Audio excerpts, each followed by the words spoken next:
Good day, everybody, and welcome to another edition of the Military and Foreign Affairs Network. I am your host, the voice of reason. Today, we're continuing our coverage of the ongoing civil war taking place inside of the former state of Ethiopia.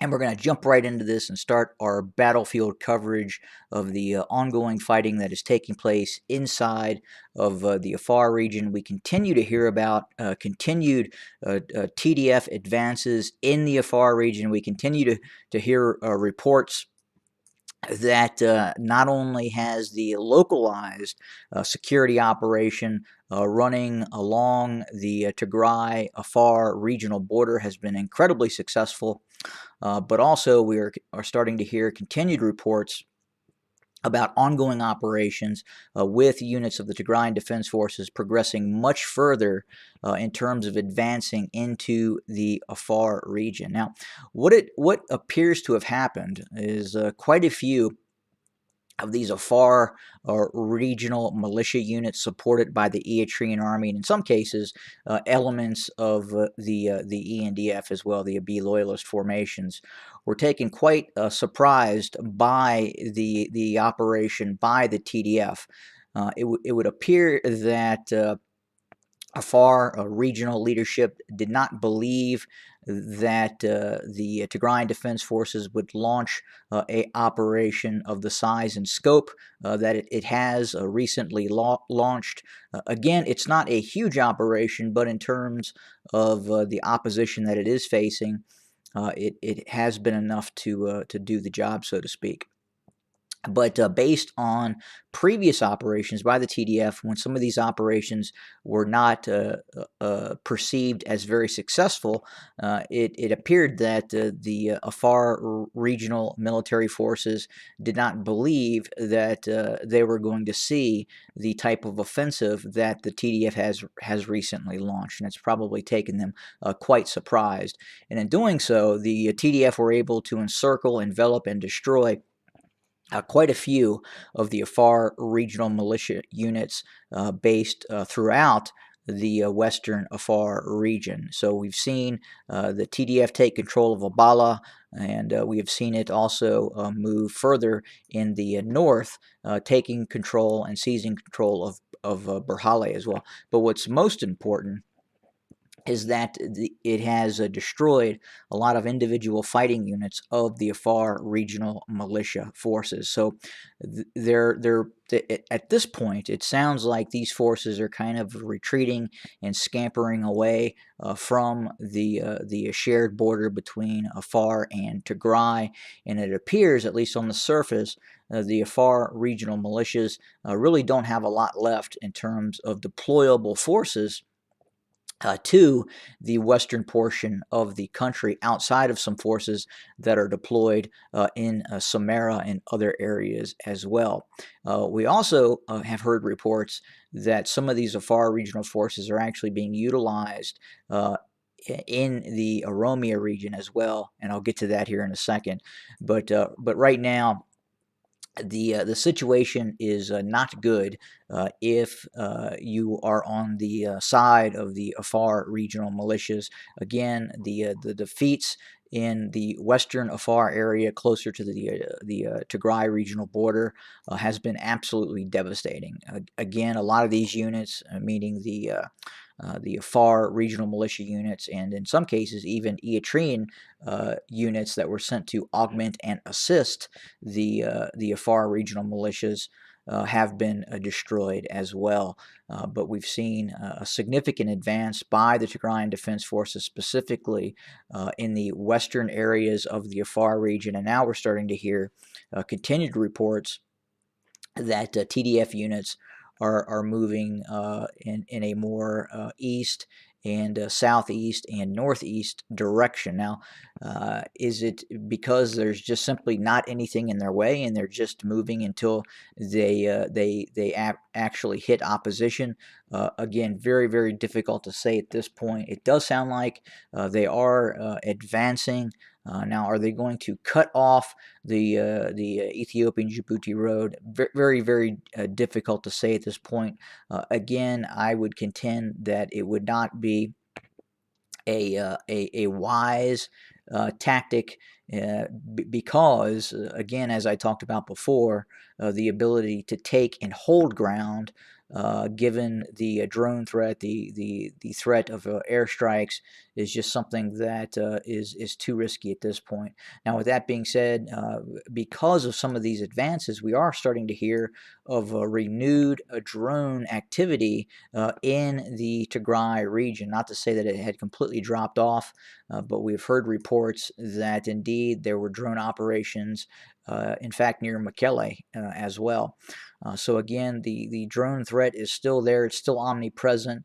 It would appear that a lot of these fixed-wing assets of the Abiy loyalist formations continue to be directed towards the Oromia region at this point. And I wanted to jump right into that because we're hearing a variety of reports, excuse me, coming out of the Oromia region. And that would indicate that some major arterial areas of the areas near Addis Ababa have in fact been cut off by the Oromo Liberation Army. So an example, it would appear that areas leading out of Addis Ababa, such as the A4 and or A3 highway, there has been issues with traffic not being able to get through. There has also been reports of continued operations by the OLA ambushing forces of the Abiy loyalist formations that have been attempting to operate and depart Addis Ababa in a west and northwesterly manner. But again, we're waiting on confirmation on some of those reports.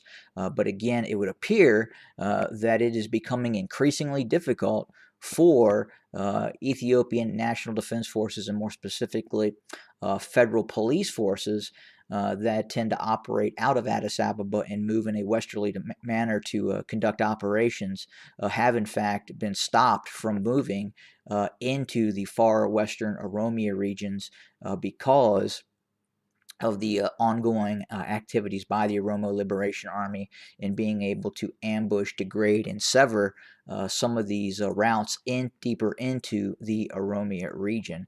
But again, we're monitoring the situation very, very closely and trying to ascertain what exactly is going on. If this is a newer operation being conducted by the OLA, which could possibly aim to eventually encircle and cut off areas into Addis Ababa from other parts of the country. I talked about how at this point the Abiy loyalist formations in Addis Ababa, also known as Finfinne, were operating in more or less a semi-independent city-state inside of Addis Ababa, whereas the Oromo Liberation Army continues to control vast areas of areas outside of Addis Ababa and in the Oromia region. And again, that kind of segues into we've received reports that in fact the Abiy loyalist formations were recruiting Afar regional militias to assist in the operations that were going on in the Oromia region as well, and that may have led to a reduction in force construct within the Afar region, which made it much easier for the Tigrayan Defense Forces to enter the Afar region and advance the way they are currently advancing. But we also understand there are Amharan region militias operating in the Oromia region as we speak, and they're assisting the Abiy loyalist federal formations and the federal police formations. Furthermore, we understand that the Republican Guard has even been activated to assist the Abiy loyalist formations, the regular army. So again, some of these more elite Republican Guard commando type formations have been deployed into the Oromia region because of the setbacks that are being caused by the Oromo Liberation Army that are indeed operating in the Oromia region. But again, we continue to watch what is happening, especially in Oromia right now. It is becoming more and more interesting from a military perspective. The Oromo Liberation Army has grown leaps and bounds over the course of the last 6 months and continues to grow as we speak. So again, we continue to see those setbacks and those battles taking place inside of the Oromia region. Quite frankly, operations that have not been seen for a long, long time. In terms of operations by the OLA taking place inside of the Oromia region. We're going to continue to keep our eye on what's happening in the Afar region as well. Not sure if these are independent units of the TDF, again, operating just in a very aggressive manner, looking to penetrate deeper into the Afar region.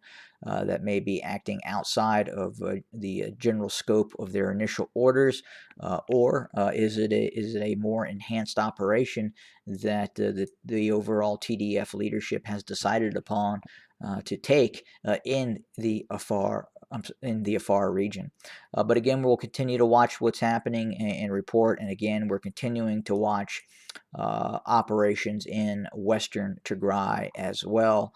And we have not forgot about that as well, as we continue to maintain an optic on that as well. That's all we have for today. We'll have more very, very soon. Have a good day, everybody.